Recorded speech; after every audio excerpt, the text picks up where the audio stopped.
요즘 시장이 관세 문제로 참 시끄러웠죠. 그런데 이제 조용히 물밑에서는 다른 전쟁이 시작되고 있습니다. 바로 환율 전쟁입니다. 오늘 브리핑에서는 이 표면적인 갈등 뒤에 숨어서 움직이는 거대한 자금의 흐름을 한번 따라가 보겠습니다. 영화 친구의 이 유명한 대사 기억나시죠? 느그 아버지 뭐 하시노? 이게 딱 지금 미국과 한국, 일본의 관계를 보여주는 것 같습니다. 겉으로는 막 험악한 분위기를 잡고 있지만 사실 미국이 진짜로 궁금해하고 원하는 건 따로 있다는 거죠. 그 의도를 한번 파헤쳐 보겠습니다. 제가 지난 7월에 이런 비유를 한 적이 있습니다. 미국은 수학 선생님이고 한국과 일본은 칠판 앞에 불려나간 학생 같다고요. 그때 선생님이 관세라는 문제를 풀라고 대미 투자라는 숙제를 잔뜩 내줬거든요. 근데 그 숙제로는 성에 안 찼나 봅니다. 선생님이 다시 학생들을 불러 세웠습니다. 자, 첫 번째 이야기입니다. 수학 선생님이 학생들을 다시 불렀다는 건데요. 그런데 이번에는 질문의 의도가 지난번과는 사뭇 다릅니다. 선생님이 또다시 관세 카드를 꺼내 들고 막 호통을 치고 있어요. 하지만 이 호통 뒤에 숨어 있는 진짜 질문은 과연 뭘까요? 이 질문의 본질을 파악하는 게 지금 제일 중요합니다. 두 번째, 관세 뒤에 숨은 진짜 의도입니다. 바로 이게 현재 시장을 움직이는 핵심 동력이라고 할 수 있습니다. 자, 그럼 정답이 뭐냐? 관세가 아니에요. 정답은 바로 환율입니다. 미국 정책의 무게중심이 무역 불균형을 해소하는 것에서 통화 가치를 조정하는 쪽으로 넘어가고 있다는 강력한 신호들이 포착되고 있습니다. 그럼 세 번째로 왜 약달러라고 보는지 그 시그널들을 한번 짚어보겠습니다. 한 세 가지 정도가 있어요. 첫 번째 신호는요, 전문가 분석에서 나옵니다. 스티브 미란 보고서를 보면 아주 명확하게 나와 있어요.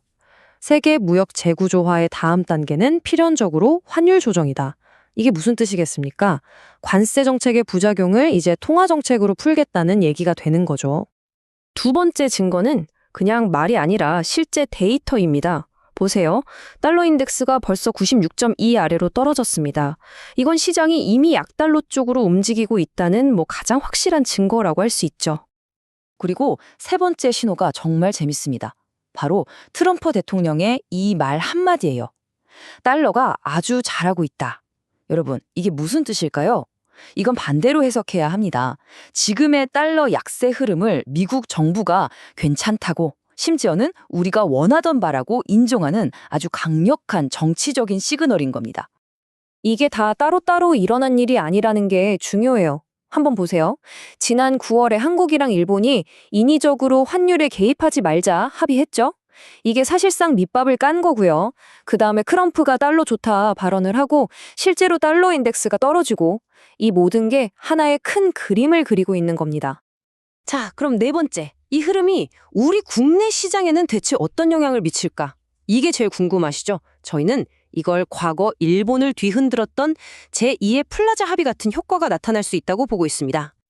지금 굉장히 아이러니한 모순적인 상황이 벌어질 수 있어요. 뭐냐면 안에서는 원화 공급 조절하고 자본 빠져나가는 거 막으면서 유동성을 꽉 조이는 것처럼 보이는데 밖에서는 약달러 때문에 어마어마한 외국 자금이 거꾸로 우리나라로 쏟아져 들어오는 거죠. 그럼 어떻게 될까요? 당연히 자산 가격이 올라갈 수밖에 없습니다.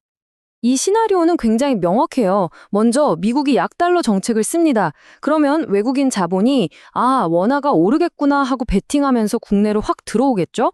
그리고 그 돈이 어디로 가겠어요?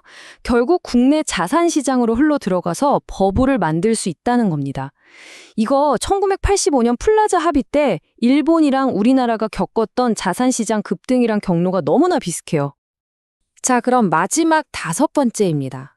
이 거대한 변곡점 위에서 우리는 어떤 전략을 가져가야 할까요? 지금이야말로 감정적으로 움직일 때가 아니라 이 큰 흐름을 냉철하게 읽어야 할 때입니다. 방향을 제대로 잡아야죠. 앞으로는 딱 이 세 가지 지표를 정말 눈여겨보셔야 합니다. 첫째, 환율이 정말 원화 강세 쪽으로 방향을 잡는지. 둘째, 외국인 자금이 얼마나 그리고 계속 들어오는지. 마지막으로 그 돈이 과연 어떤 자산의 가격을 움직이는지. 이 변동성을 절대 놓치면 안 됩니다.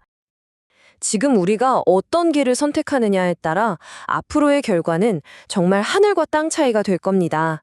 그만큼 우리는 자산 배분의 방향을 결정해야 하는 아주 중요한 기로에 서 있는 겁니다.